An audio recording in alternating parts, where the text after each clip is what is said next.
ओम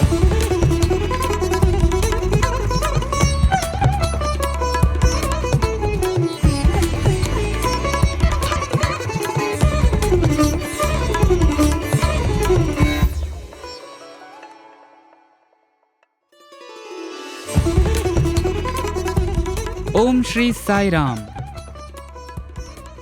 साई प्रेम वाणी के हमारे आज के प्रसारण में आप सबका हार्दिक स्वागत है। आज हम आप सबके लिए लेकर आए हैं सुमधुर कार्यक्रमों की मनमोहक श्रृंखला।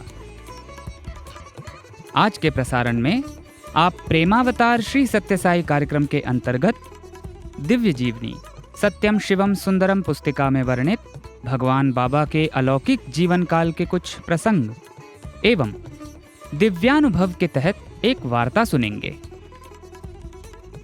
हम गान सरिता में एक गीत के साथ ही साथ भजन शिक्षा के अंतर्गत एक भजन गायन भी सीखेंगे। तो चलिए कार्यक्रम का शुभारंभ करते हैं।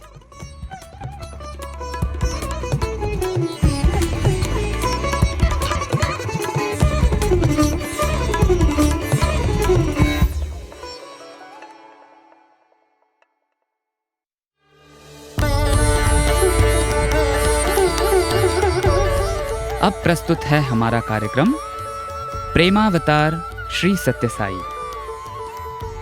आज इसके अंतर्गत हम दिव्य जीवनी सत्यम शिवम सुंदरम भाग 2 पुस्तिका में वर्णित भगवान बाबा के जीवन काल के कुछ प्रसंगों का एक भाग सुनेंगे।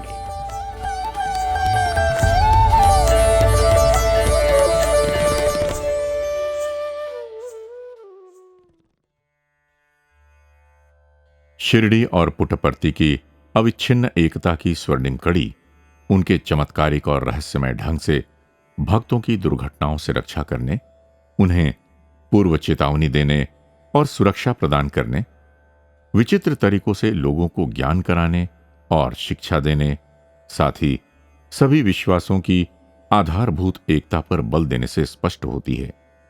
जो लोग शिरडी में काफी लंबे समय तक रहे हैं, उन्होंने प्रशांति निलयम में बाबा के वार्तालाप में वही घुमाव फेर, प्रेम और दया तथा उसी प्रकार का लहजा और अभिव्यक्ति की शैली देखी है। श्री एम.एस. दीक्षित इस विषय में निश्चित हैं कि सत्य साई बाबा अपने सीधे हाथ को उसी प्रकार हिलाते हैं जिस प्रकार शिरडी साई बाबा हिलाते थे। एक या दो उंगलियां खुली हुई मानो हवा में कुछ लिख रहे हों। बिना किसी प्रकट अर्थ या उद्देश्य के इस प्रकार हाथ हिलाने का उल्लेख हेमाड पंत की साई सच्चरित्र के अध्याय 27 में है। साई बाबा का लोगों के नाम रखने और वार्तालाप में उन नामों से पुकारने का विशेष ढंग जो शिरडी में था, पुट्टपर्ती में भी है। शिरडी में वे स्वयं को फकीर कहते थे और पांडुरंग को विट्ठल पाटिल। पुट्टपर्ती में वे स्वयं को कुम्हार, स्वर्णकार कहते हैं। शिरडी में दास गणों को दूल्हा कहकर पुकारते थे। एक अन्य व्यक्ति का नाम पेटू रख दिया था। गोविंद राव रघुनाथ दाभोलकर को साई बाबा हेमाड पंत के नाम से पुकारते थे और उनका ये नाम अमर हो गया क्योंकि उन्होंने अपनी पुस्तक साई सच्चरित्र के प्रत्येक अध्याय का अंत भक्त हेमाड पंत विरचित श्री साई समर्थ सच्चरित्र लिखकर किया। हेमाड पंत देवगिरी यानी दौलताबाद के यादव वंशी राजघराने के प्रसिद्ध मंत्री थे और उन्होंने 12वीं शताब्दी में उस राजघराने के 2 शासकों महादेव और रामदेव के अधीन सेवा की थी।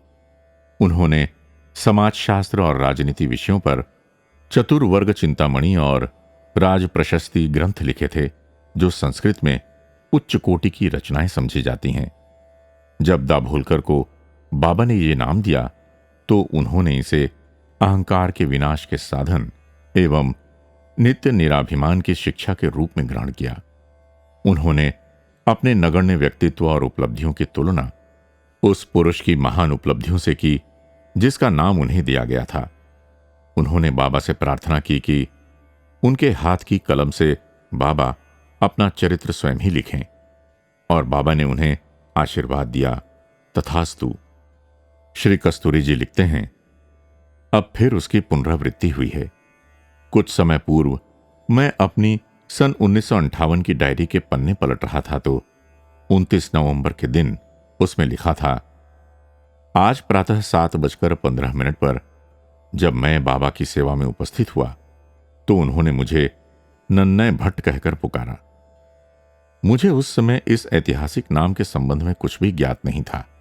ये सत्यम शिवम सुंदरम के प्रकाशन से 2 वर्ष पूर्व की बात है, जिसे मेरे हाथ की कलम से बाबा ने स्वयं ही लिखा था।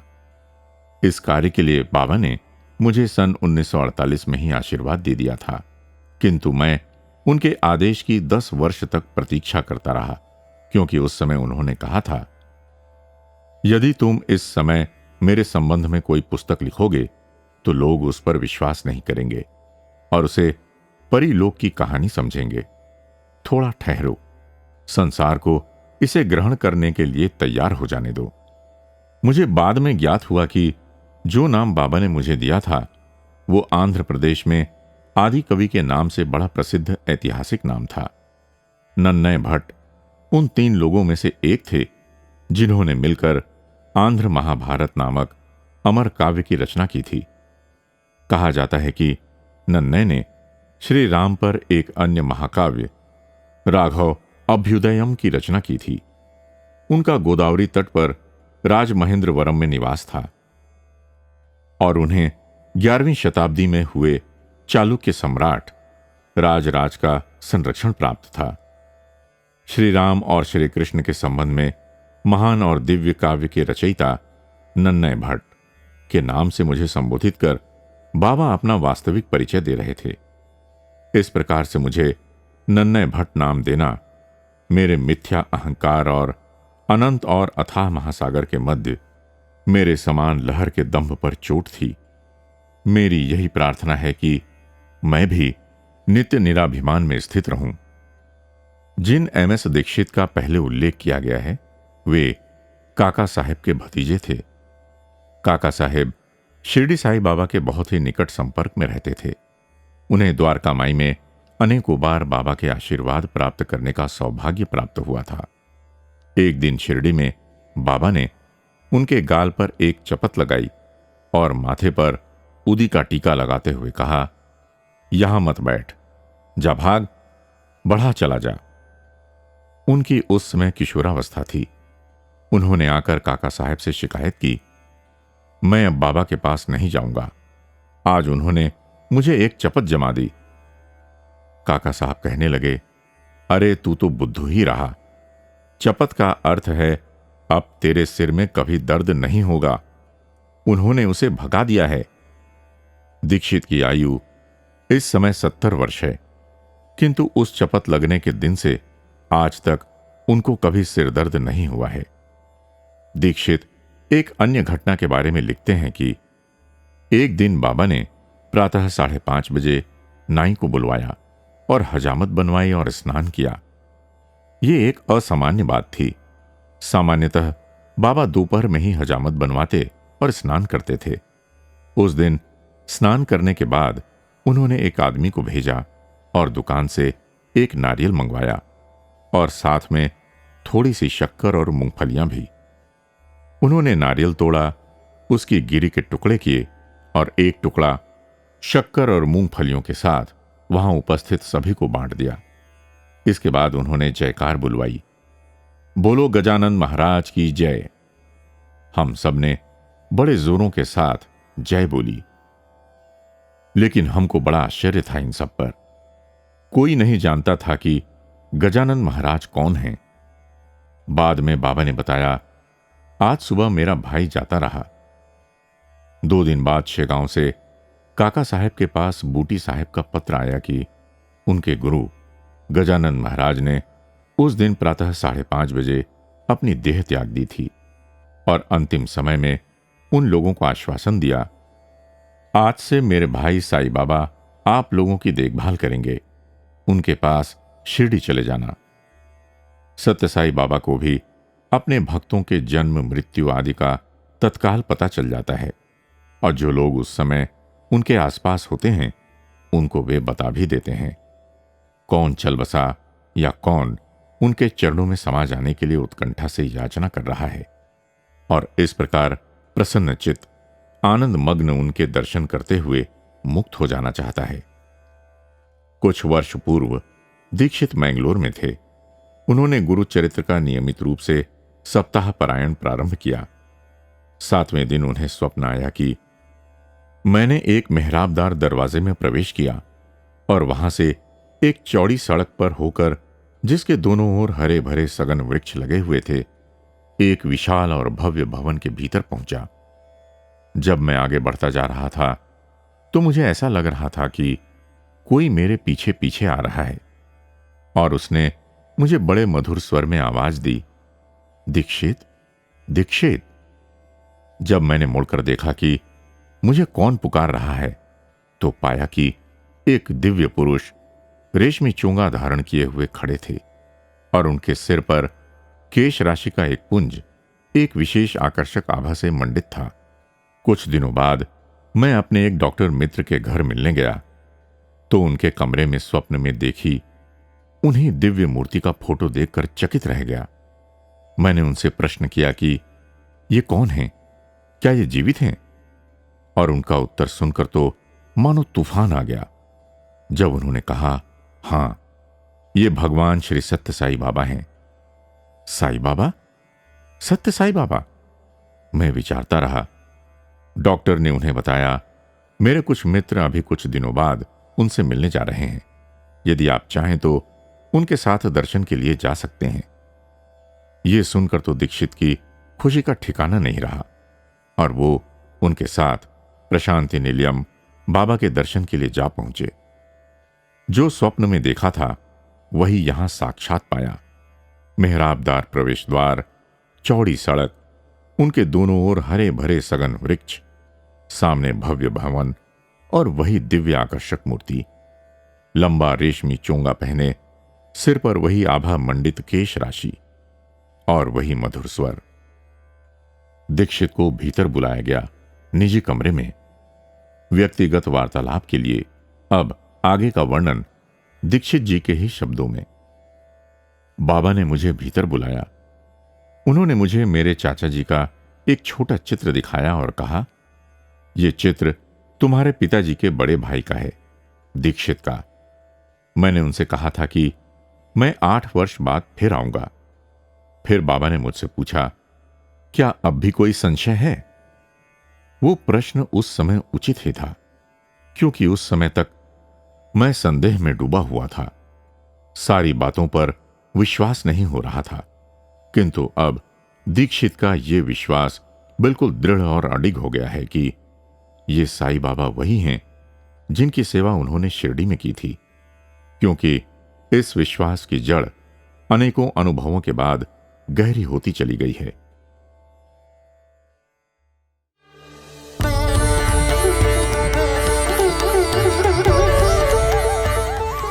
अभी आप सुन रहे थे हमारा कार्यक्रम प्रेमावतार श्री सत्य साई।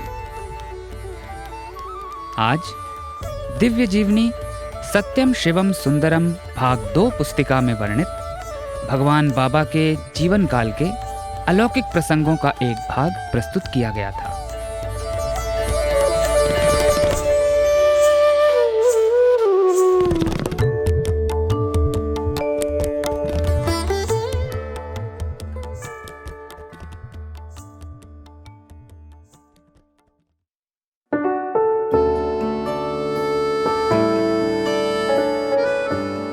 साई राम। श्री सत्य साई प्रेम वाणी के प्रशांति निलयम से प्रसारण में आपका पुनः स्वागत है। आइए जानने की कोशिश करते हैं कि गान सरिता में आज भगवान श्री सत्य साई बाबा के विद्यार्थियों ने भगवान से क्या प्रार्थना की है।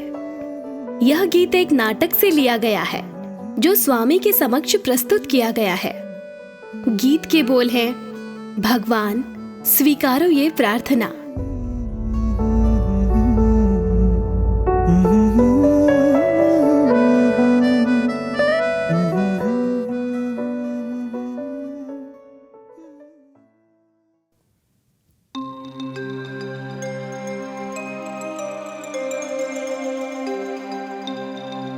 भगवान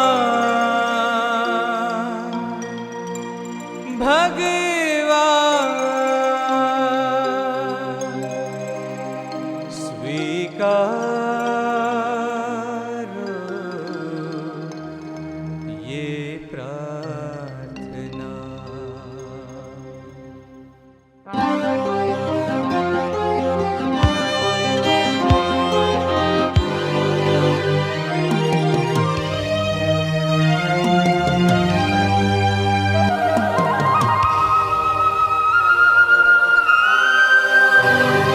भगवान भगवान भगवान भगवान स्वीकारो ये प्रार्थना, स्वीकारो ये प्रार्थना। भगवान भगवान अर्ज सुनो मेरे प्यारे। भगवान भगवान ओ हो।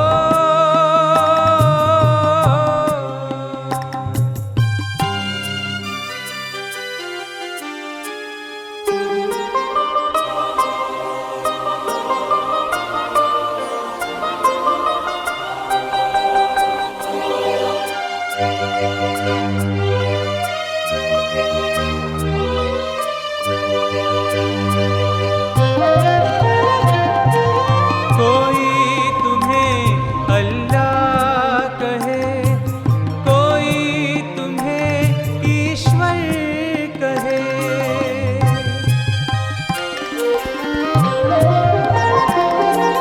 कोई तुम्हें अल्लाह कहे, कोई तुम्हें ईश्वर कहे। साचे मन से जो भी पुकारे हो, एक तुम्ही उसके सहारे। भगवान भगवान ओ हो।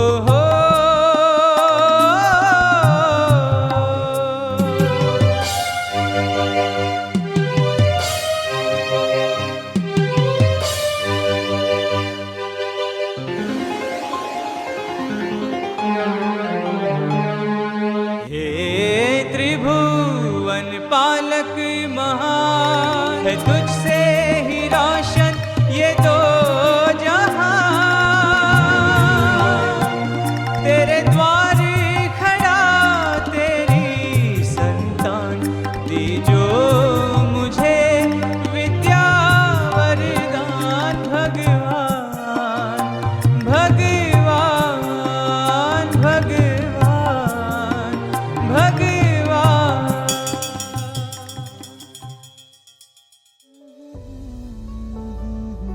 अभी आप सुन रहे थे गान सरिता।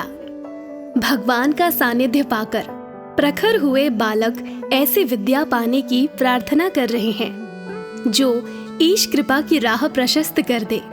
तहे दिल से निकली इस पुकार को अपने दिल की गहराइयों से महसूस करते हुए आपसे विदा लेते हैं। गान सरिता के अगले प्रसारण में आपसे फिर मुलाकात होगी। जय साईं राम।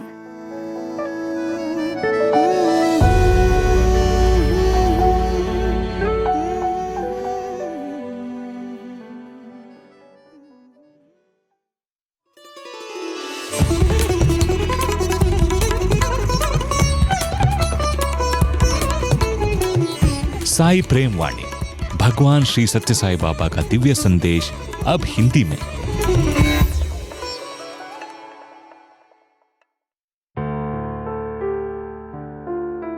अब प्रस्तुत है हमारा कार्यक्रम दिव्यानुभव।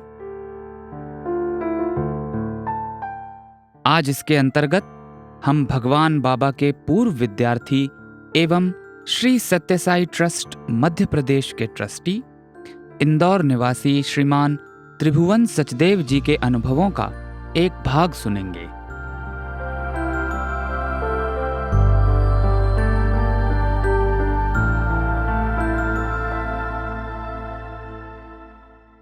बात 1980 नवंबर की है। उस दौरान थर्ड वर्ल्ड कॉन्फ्रेंस, तीसरी वर्ल्ड कॉन्फ्रेंस स्वामी के भक्तों की पुट्टपर्ती में आयोजित हुई थी। और उस दौरान 23 नवंबर को बाबा के जन्म दिवस से केवल एक दिन पहले 22 नवंबर को जो स्वामी के ओल्ड स्टूडेंट्स एसोसिएशन के छात्र थे, वे सब जीसस क्राइस्ट की जीवनी पर एक नाटक की प्रस्तुति दे रहे थे। अधिकांश छात्र वे थे जो स्वामी के बैंगलोर कॉलेज से पास आउट हुए थे, फिर उन्होंने बैंगलोर यूनिवर्सिटी से पोस्ट ग्रेजुएशन की डिग्री प्राप्त की थी और वे वहीं पर लेक्चरर, वार्डन अथवा प्रोफेसर के रूप में कार्य कर रहे थे। और कुछ एक छात्र जो 11वीं और 12वीं कक्षा पास करके बैंगलोर से निकल करके डिग्री कॉलेज में पुट्टपर्ती आ गए थे, क्योंकि वे भी एक्स स्टूडेंट्स थे बैंगलोर कॉलेज के, तो उनको भी इस नाटक में भाग लेने का सौभाग्य प्राप्त हुआ। तो ये नाटक सब नाटकों की तरह स्वामी खुद डायरेक्ट कर रहे थे। और मुझको याद है हॉलीवुड के एक डायरेक्टर जो अपने सपरिवार वहाँ आए हुए थे, उन्होंने स्वामी से प्रार्थना की थी कि स्वामी इस नाटक को डायरेक्ट करने का सौभाग्य मुझे दीजिए। और भगवान ने स्वेच्छा से उनको कहा था कि तुम जाओ और इस नाटक को डायरेक्ट करो। तो सोचिए कि भगवान की कृपा की हॉलीवुड के डायरेक्टर आकर के स्वामी की प्रेजेंस में उस नाटक को डायरेक्ट कर रहे थे। और उस सबसे बड़ी बात, हॉलीवुड के डायरेक्टर से ज़्यादा जो इस विश्व के, इस ब्रह्मांड के डायरेक्टर हैं, वे भी उस ड्रामा के टाइम पर थे और वे सब फाइनर पॉइंट्स बच्चों को बता रहे थे। उसमें एक सीन था जिसमें बताते हैं कि एक बच्चा है जो आंखों से देख नहीं सकता, वह अंधा है। उसको उसके पिताजी बाजार में लेकर के आते हैं और बाजार का एक दृश्य है कि एक दृश्य पे कुछ सब्जियां बिक रही हैं, कुछ वस्त्र बिक रहे हैं, कुछ खाने पीने का सामान बिक रहा है और सब लोग आ जा रहे हैं। और जैसा एक व्यस्ततम बाजार का क्षेत्र होता है वैसा शोर शराबा मच रहा है। और एक कोने के अंदर जीसस क्राइस्ट अपने कुछ भक्तों के साथ बैठ करके उनको कुछ प्रवचन दे रहे हैं। तो अचानक क्या दिखाते हैं कि वह बच्चा भी जो है, जो देख नहीं सकता, वह जा रहा है और उस पर अनायास जीसस क्राइस्ट की दृष्टि हो जाती है। तो जीसस क्राइस्ट उसको अपने पास में बुलाते हैं और उसको प्रेमवश उसकी आंखों पर ऐसे हाथ फेर देते हैं। और मुझे आज तक याद है उस ड्रामा के अंदर वह जब आंखों पर हाथ फेरते हैं तो वह बच्चा अति उल्लासित होकर के कहता है, पिताजी मैं देख सकता हूं, मैं देख सकता हूं। तो भगवान यह सीन देख रहे थे और भगवान उस सीन को देख करके अति भावुक हो गए थे। बाबा ने जब ड्रामा की प्रैक्टिस समाप्त हो गई तो स्वामी जब ग्रीन रूम से, पूर्णचंद्रा के पीछे के द्वार से, जिसको ग्रीन रूम बोलते हैं, वहाँ से निकल करके मंदिर की ओर आ रहे थे, तो पहले लेडीज़ की ओर गए। तो लेडीज़ की ओर जा रहे थे तो यूं तो नॉर्मली जब स्वामी बाहर आते हैं तो सीधा मंदिर की ओर आते हैं जहाँ भजन चल रहा होता है। पर उस दिन अचानक क्या देखा कि पीछे की ओर स्वामी रुक गए और अचानक वहाँ कुछ खलबली सी मचने लगी और बहुत सारी लेडीज़ के एक साथ कुछ, जिसे कहते हैं उत्साहित होकर के, कुछ साई राम जैसी आवाज़ें आनी शुरू हो गई। और देखा कि स्वामी अति प्रसन्न होकर के अपने हाथों में पत्र लिए हुए हमारी ओर आ रहे हैं और हमारी ओर हम सब आगे आगे बैठे हुए थे, क्योंकि हम सब लोग ओल्ड स्टूडेंट्स नहीं थे, हम लोग उस समय करंट स्टूडेंट्स थे। तो हम लोगों को उस ड्रामा में पार्ट लेने की अनुमति नहीं थी। तो हम बहुत उत्साहित होकर के भगवान का इंतज़ार कर रहे थे कि भगवान कब आए। और स्वामी जैसे ही पहुँचे तो स्वामी आकर के हम सबकी ओर देख करके बोलते, तुम्हें मालूम है आज ड्रामा में क्या सीन था? तो हमने सर हिला दिया कि स्वामी हमें नहीं पता, हम तो थे ही नहीं। स्वामी बोलते, आज ड्रामा में सीन था कि बाजार में एक बच्चा जो देख नहीं सकता है वह निकल रहा है और जीसस क्राइस्ट उसके पास जाते हैं और उसकी आंखों पर हाथ फेर देते हैं और वह बच्चा उल्लासित होकर के बार बार चिल्लाता है, पिताजी मैं देख सकता हूं, मैं देख सकता हूं। और जितने भी भक्त हैं वे नतमस्तक हो जाते हैं जीसस क्राइस्ट के। तो मैं ये देख करके अति भावुक हो गया था। और जो ही मैं लेडी साइड से आ रहा था तो मेरी दृष्टि पड़ी एक लेडी के ऊपर जो देख नहीं पाती।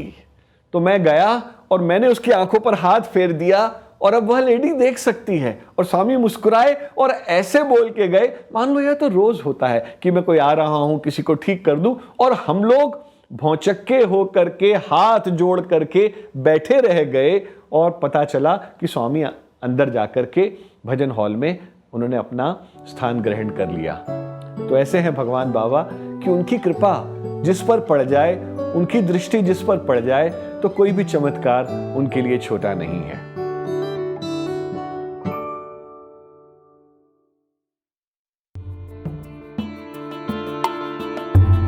अभी आप सुन रहे थे हमारा कार्यक्रम दिव्यानुभव। आज इसके अंतर्गत भगवान बाबा के पूर्व विद्यार्थी एवं श्री सत्यसाई ट्रस्ट मध्य प्रदेश के ट्रस्टी, इंदौर निवासी श्रीमान त्रिभुवन सचदेव जी के अनुभवों का एक भाग प्रस्तुत किया गया था।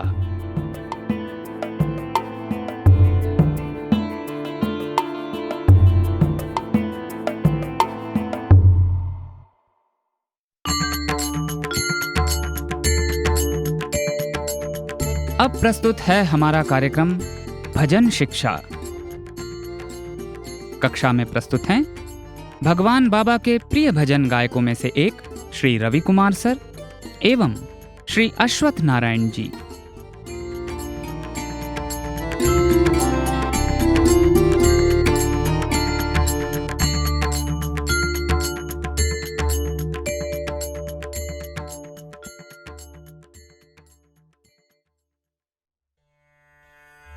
ओम श्री साई राम। भजन शिक्षा कार्यक्रम में आप सबका स्वागत है। नंदीश्वरा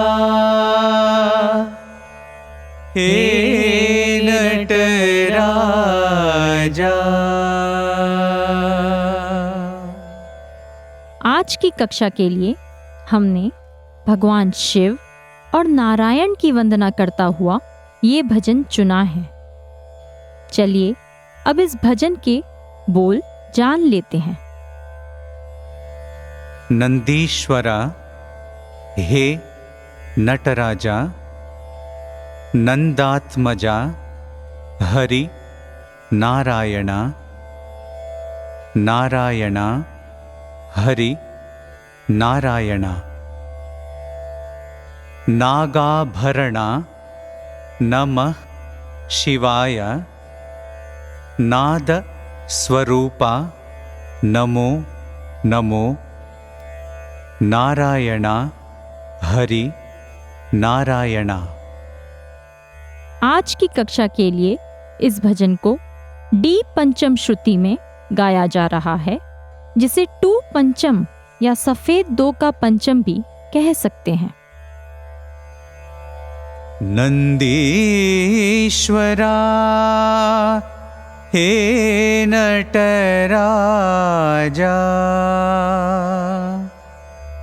नंदीश्वरा हे नटराजा। नंदीश्वरा हे नटराजा। नंदीश्वरा हे नटराजा। नंदात्मजा हरिनारायणा,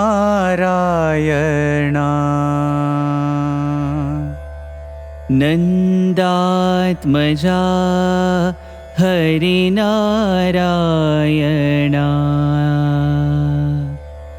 नंदात्मजा हरिनारायणा।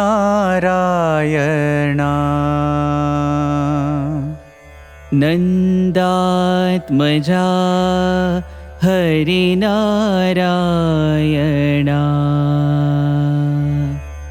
नारायणा हरिनारायणा।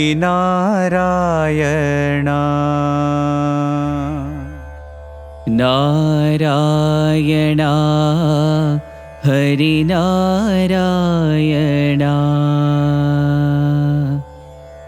नारायणा हरिनारायणा।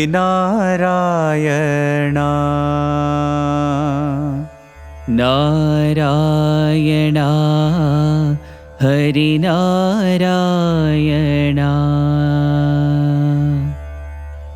नागाभरणा नमः शिवाय, नागाभरणा नमः शिवाय। नागाभरणा नमः शिवाय। नागाभरणा नमः शिवाय। नादस्वरूपा नमो नमो। नादस्वरूपा नमो नमो। नारायणा हरिनारायणा। नारायणा हरिनारायणा। नारायणा हरिनारायणा। नारायणा हरिनारायणा। नारायणा हरिनारायणा। नारायणा हरिनारायणा। नारायणा हरिनारायणा।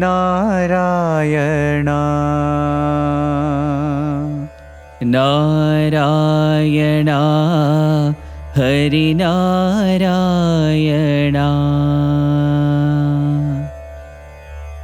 नंदीश्वरा हे नटराजा। मध्य लय की कहरवा ताल, बाद में फिर भजन ठीका और अधिकांशतः राग पूरिया धनाश्री पर आधारित इस भजन की धुन जान लेने के बाद चलिए अब रुख करते हैं साई भजनों की आत्मा कहे जाने वाले भाव पक्ष का। नंदीश्वरा हे नटराजा।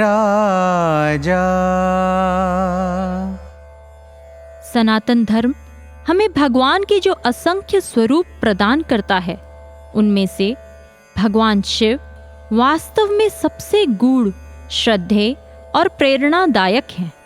उनकी उपस्थिति, उनका स्वभाव, उनके नृत्य, उनकी ध्यान मुद्रा व पूरा जीवन काल वास्तव में चिंतन योग्य है। भगवान शिव महादेव हैं। उनकी महिमा अनंत है, जिसकी था स्वयं भगवान शिव ही पा सकते हैं। उनके जीवन के प्रत्येक पहलू से हमें संदेश प्राप्त होता है। वे नंदी पर विराजित होते हैं, अतः नंदीश्वर कहलाते हैं। स्वामी नंदी का गूढ़ अर्थ बताते हुए कहते हैं कि भगवान शिव जी के मंदिरों में तुम भगवान के सामने नंदी को देखते हो। इसका आंतरिक महत्व क्या है? तुम्हें जो सामान्य उत्तर मिलता है वह यह है कि नंदी शिव जी का वाहन है। तो क्या उन्हें इससे अच्छा वाहन नहीं मिल सकता था? यह एक गलत विचार है। सत्य यह है कि जिस प्रकार लिंगम भगवान या ईश्वर का प्रतीक है, नंदी अर्थात बैल जीव अर्थात व्यक्तिगत आत्मा का प्रतीक है। इसलिए मनुष्य को प्रकृति से दूर होकर नंदी जैसे अपना सारा ध्यान केवल ईश्वर की ओर लगाना चाहिए। 11 फरवरी सन 1964 की शिवरात्रि के अवसर पर दिव्योद्बोधन देते हुए स्वामी कहते हैं कि लीयते गम्यम इति लिंगम, अर्थात वह जो अपने लक्ष्य में मिल जाए वह लिंगम अर्थात शिव है। प्रिय श्रोताओं, यदि हम विश्व के किसी भी शिव मंदिर में जाते हैं तो हमें गर्भगृह के बाहर नंदी की प्रतिमा मिलती है। लेकिन बाहर ही क्यों? इसमें प्रभु को समर्पित सभी लोगों के लिए एक सुंदर संदेश निहित है। यद्यपि नंदी शारीरिक रूप से धर्मस्थल के बाहर है, लेकिन उसकी एकटक दृष्टि को ध्यान से देखें। यह लगातार और दृढ़ता से स्वयं को भगवान पर स्थिर किए हुए है। भगवान भी हमें अपना ध्यान इसी प्रकार केंद्रित करने के लिए प्रेरित करते हैं। हम सांसारिक जीवन का निर्वहन करें, किंतु हमारी दृष्टि सदैव अपने अंदर निहित ईश्वर पर स्थित होनी चाहिए। ताले में लगी चाबी का उदाहरण देते हुए स्वामी 3 फरवरी सन 1964 के अपने दिव्योद्बोधन में कहते हैं कि ताले में लगी चाबी को दाहिनी तरफ यदि घुमाया जाए तो वह खुल जाता है, और उसी चाबी को बाएं तरफ घुमाएं तो वह बंद हो जाता है। उसी तरह यदि तुम मन को सांसारिक जीवन की ओर उन्मुख करो तो वह उसकी पकड़ में जकड़ जाता है, और उसे इंद्रियों से विमुख करो तो मन की पकड़ ताले की तरह ढीली हो जाती है। इसे दूसरी तरफ कैसे घुमाएं? स्वामी कहते हैं कि सबसे पहला चरण है नाम स्मरण। जीवन की सभी यात्राएं पहले कदम से आरंभ होती हैं, वही हमें दूसरे, तीसरे और अंततः हमारे लक्ष्य आत्म प्राप्ति की ओर ले जाता है। यह कहा जाता है कि भगवान नटराज ने अपने सुंदर नृत्यों के माध्यम से माता पार्वती को योगासनों का ज्ञान दिया, जो अंततः मनुष्य को प्राप्त हुआ, क्योंकि वह प्रकृति का स्वरूप है जो माता पार्वती का प्रतीक है। नृत्य हमारे शरीर के विभिन्न अंगों द्वारा पवित्र गति से हमारे अंतर्निहित दिव्य भावों को प्रस्तुत करने की कला है। यह एक दिव्य विज्ञान है और इसके आदि गुरु भगवान शिव, कृष्ण और माँ काली माने जाते हैं। यहाँ हम एक अविस्मरणीय घटना का उल्लेख करेंगे जो भगवान के विश्वविद्यालय के पूर्व छात्र श्री अरुण कुमार जी ने हमारे साथ साझा की थी। वे बताते हैं कि अक्टूबर में एक विशेष वर्ष स्वामी वृंदावन में थे। भाई अरुण को कुछ अन्य लोगों के साथ उस साल दीक्षांत समारोह में प्रस्तुत किए जाने वाले नाटक में अभिनय करने के लिए चुना गया था। एक संध्या को इस समूह को त्रय वृंदावन बुलाया गया। उस समूह में वार्डन के साथ 10 लोग और वहां आए। पूरे नाटक का वर्णन बुर्र कथा के माध्यम से किया गया, जो एक पारंपरिक तेलुगु लोक कला है, जहां 3 लोग गाना गाकर कथा सुनाते हैं। इसलिए तीनों छात्रों ने एक कृष्ण भजन के साथ शुरुआत की। भगवान झूला झूल रहे थे और संगीत अद्भुत था, क्योंकि वाद्य यंत्रों के साथ संगम मनमोहक लग रहा था। कुछ समय बाद भगवान ने लड़कों को रुकने के लिए कहा। उन्होंने बुर्र कथा तिकड़ी के प्रमुख गायक को बुलाया और उनसे कहा, तुम अच्छा गा रहे हो, लेकिन तुम्हें इस कला की शैली के लिए नृत्य करने की भी आवश्यकता है। इसकी एक ताल भी है, पर वह ठीक से उभर कर नहीं आ रही है। तब भगवान ने लड़कों को थोड़ा दूर हटने के लिए कहा और स्वामी स्वयं उनकी ओर थोड़ा आगे बढ़े। उन्होंने अपने परिधान को थोड़ा ऊपर उठाया ताकि उनके चरण दिखाई दें, और उन्होंने कहा, देखो, तुम्हें इस तरह से नृत्य करना होगा। और उन्होंने वास्तव में नृत्य करना आरंभ कर दिया। भगवान ने विद्यार्थियों को संगीत आरंभ करने के लिए कहा और निबद्ध ताल में नृत्य किया। यह एक ऐसा दृश्य था जब स्वयं नट सम्राट भगवान ने नृत्य की शिक्षा दी थी। भगवान ने स्वयं घोषणा करते हुए कहा कि मैं नृत्य शिक्षक हूँ, नटराज हूँ और मैं ही प्रथम नर्तक हूँ। वह यह भी कहते हैं कि केवल मैं ही तुम में से प्रत्येक को नृत्य सिखाने के कष्ट को जानता हूँ। सचमुच क्या भगवान नृत्य के महानायक नहीं है, जो अपने स्वयं के उदाहरण के माध्यम से हमें सिखाते हैं कि हमें अपने जीवन के हर क्षण का नेतृत्व कैसे करना है। 6 सितंबर सन 1963 को अपने दिव्योद्बोधन में बताते हुए स्वामी कहते हैं कि निरंतर प्रभु का नाम स्मरण कर हमें अपने हृदय को सौम्य सतह की तरह बनाना है, जिससे ईश्वर वह नृत्य कर सकें, ठीक वैसे ही जैसे उन्होंने कृष्णावतार में कालिया नाग के ऊपर किया था। नंदात्मजा हरिनारायणा।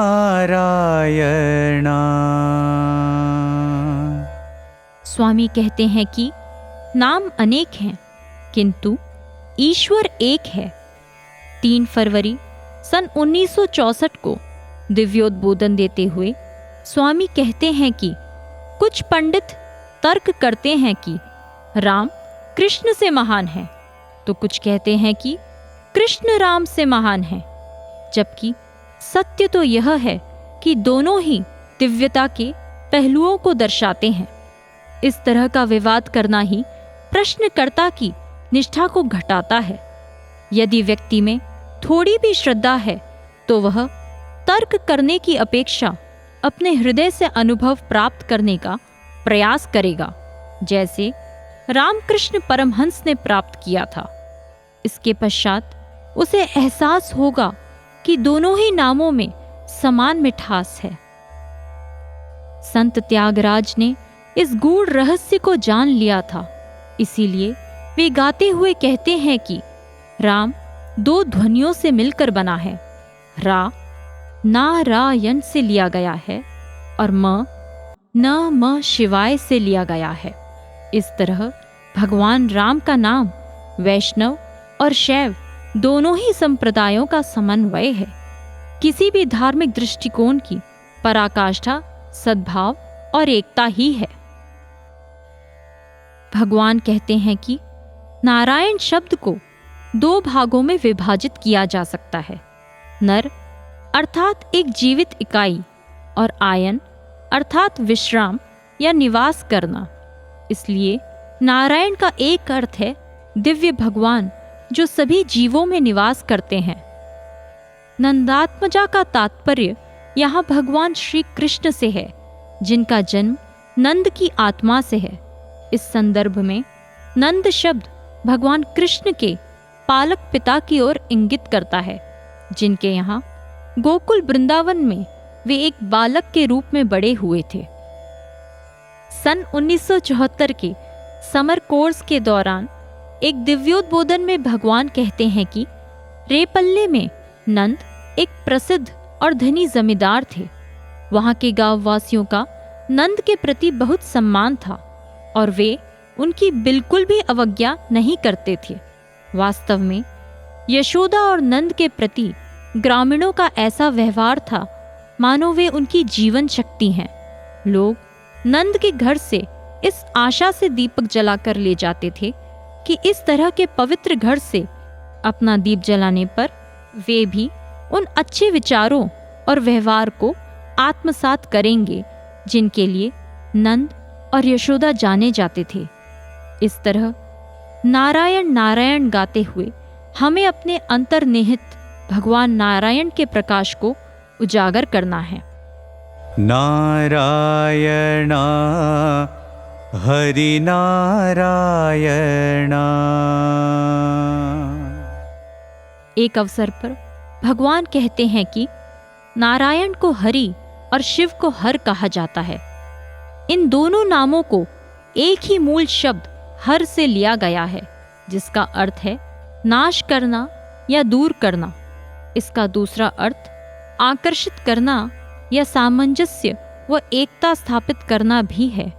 उन्होंने कहा है कि इन गुणों से भगवान स्वयं परिपूर्ण हैं। इस संदर्भ में भगवान हरिहर वे भगवान हैं जो हमारे अंदर के दुर्गुणों का नाश करते हैं और वह आनंद स्वरूप ईश्वर हमें अपनी तरफ अपने प्रेम से आकर्षित करते हैं। वे जो इस पूरे ब्रह्मांड का संतुलन बनाए रखते हैं। नागाभरणा नमः शिवाय। नागाभरणा शब्द नाग और आभरण से मिलकर बना है, जिसमें नाग अर्थात सर्प व आभरण का अर्थ है आभूषण। भगवान शिव नाग को अपने आभूषण के रूप में धारण किए हुए हैं, किंतु एक सर्प को आभूषण के रूप में धारण करना कैसे संभव है? भगवान बाबा कहते हैं कि सर्प प्रदूषण, विष और मृत्यु का प्रतीक है और भगवान को इन बुराइयों को रोकने, शांत करने और अपने वश में करने वाले ईश के रूप में चित्रित किया गया है। इसलिए सर्प को भगवान शिव के आभूषण के रूप में दर्शाया गया है। सर्प बुरी प्रवृत्तियों और विचारों का भी प्रतीक है और चूंकि भगवान शिव इसे अपने गले में पहनते हैं, यह दर्शाता है कि वह इन सब से परे हैं और इनसे अप्रभावित रहते हैं। नाद स्वरूपा नमो नमो। वायु पुराण के अनुसार प्रलय काल में समस्त सृष्टि जिसमें लीन हो जाए और पुनः सृष्टि काल में जिससे प्रकट होती है, उसे लिंग कहते हैं। इस प्रकार विश्व की संपूर्ण ऊर्जा ही लिंग का प्रतीक है। वस्तुतः यह संपूर्ण सृष्टि बिंदु नाद स्वरूप है। बिंदु शक्ति है और नाद शिव। बिंदु अर्थात ऊर्जा और नाद अर्थात ध्वनि, यही दो संपूर्ण ब्रह्मांड का आधार हैं। भगवान ने हमेशा इस बात पर जोर दिया है कि भगवान ध्वनि के अवतार हैं। इसका वर्णन करने के लिए हम भाई साई गिरधर जी द्वारा लिखित एक सुंदर अनुभव आपके साथ साझा करेंगे, जो भगवान के संस्थान के पूर्व छात्र हैं। वे लिखते हैं कि यह अगस्त का महीना था, शायद 21 तारीख थी।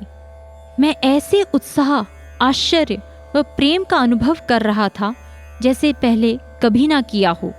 मैं यह जानकर रोमांचित था कि स्वामी केवल छात्रों को विशेष प्रवचन देने के लिए कॉलेज के सभागार में आने वाले थे। हम सभी उत्सुकता से बैठे हुए थे। यह बहुत ही सुंदर अनुभव है जब आप एक बंद परिसर के अंदर स्वामी के साथ होते हैं।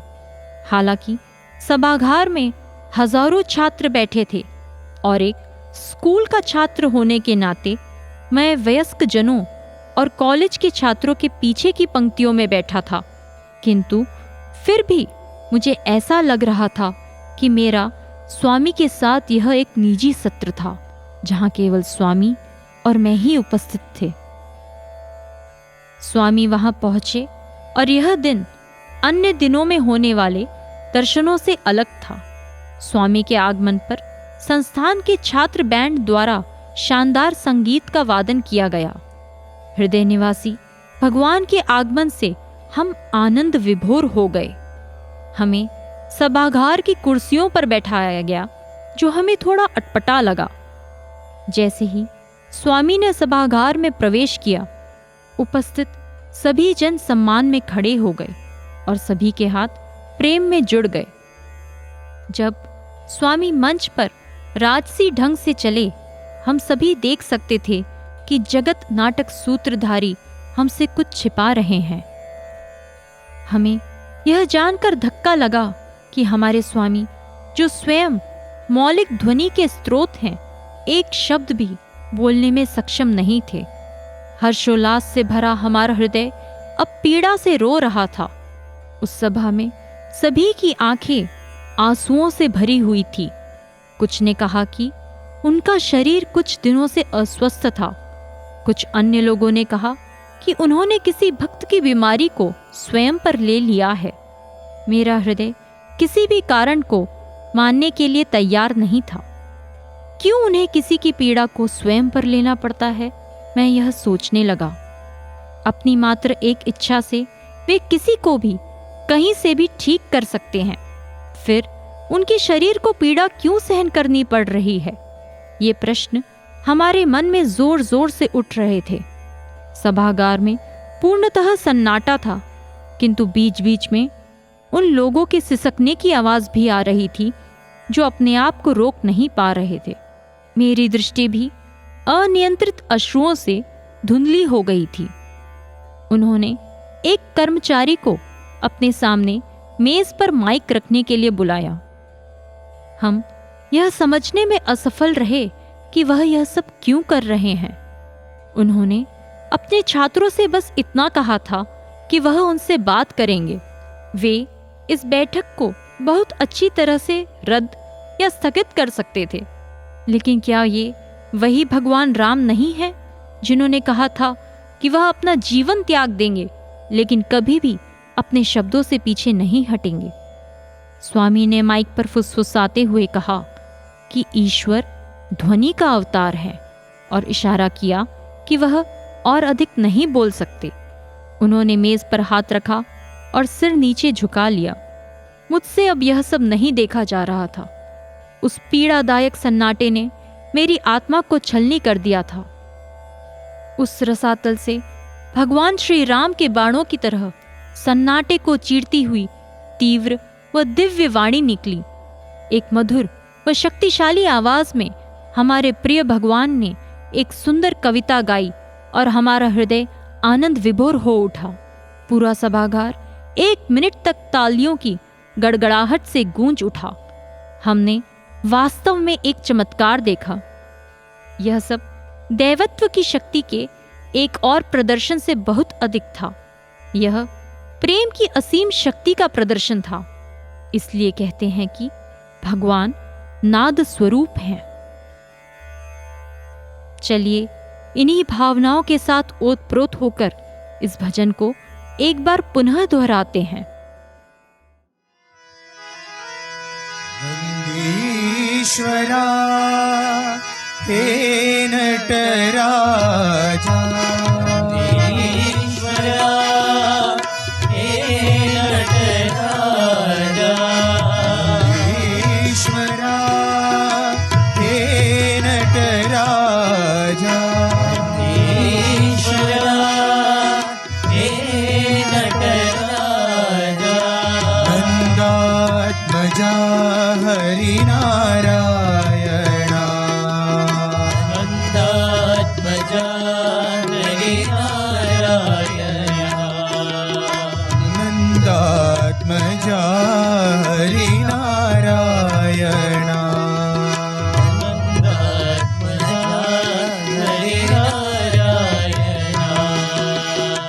नारायण हरिनारायण,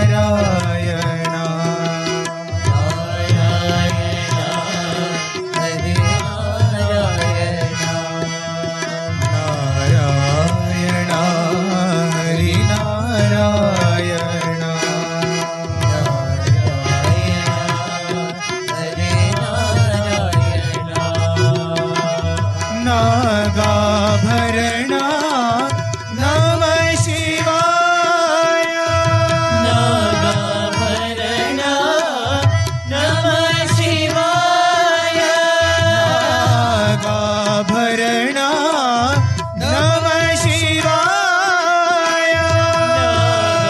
नागाभरण नमः शिवाय, नाद स्वरूपा नमो नमो, नाद स्वरूपा नमो नमो, नाद स्वरूपा नमो नमो, नाद स्वरूपा नमो नमो, नारायण हरिनारायण, नारायण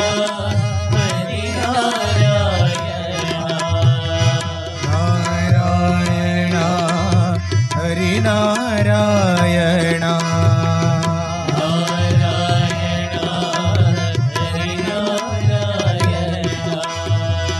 नारायण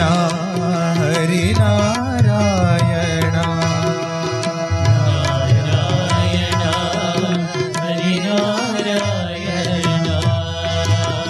नंदीश्वरा हे नटराजा, ईश्वरा हे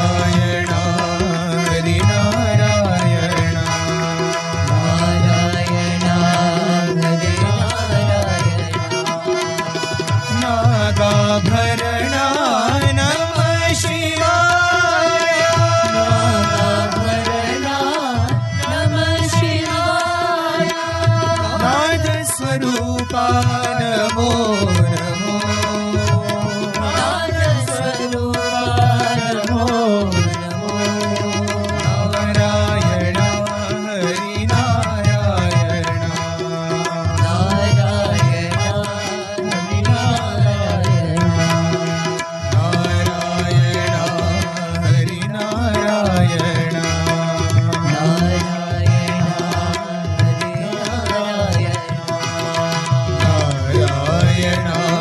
हरि नारायण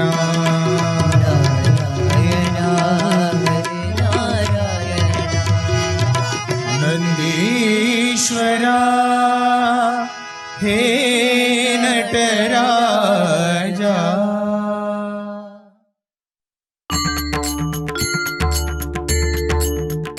इसी के साथ हमारे आज के भजन प्रशिक्षण कार्यक्रम का अब समापन होता है। हमें आशा है कि आपको आज की कक्षा पसंद आई होगी। हम शीघ्र ही एक और भजन लेकर आपके समक्ष उपस्थित होंगे। तब तक के लिए हमें आज्ञा दीजिए। धन्यवाद। जय साईं राम।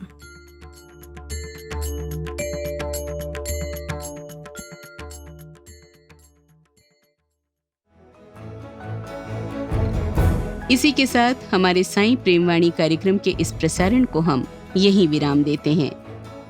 आशा है हमारा आज का कार्यक्रम आपको पसंद आया होगा। अपने सुझावों को हम तक जरूर भेजें। हमारा व्हाट्सएप नंबर है 9393258258 93 258 258। हिंदी भाषा में हमारी ये सभी प्रस्तुतियां YouTube पर भी उपलब्ध हैं।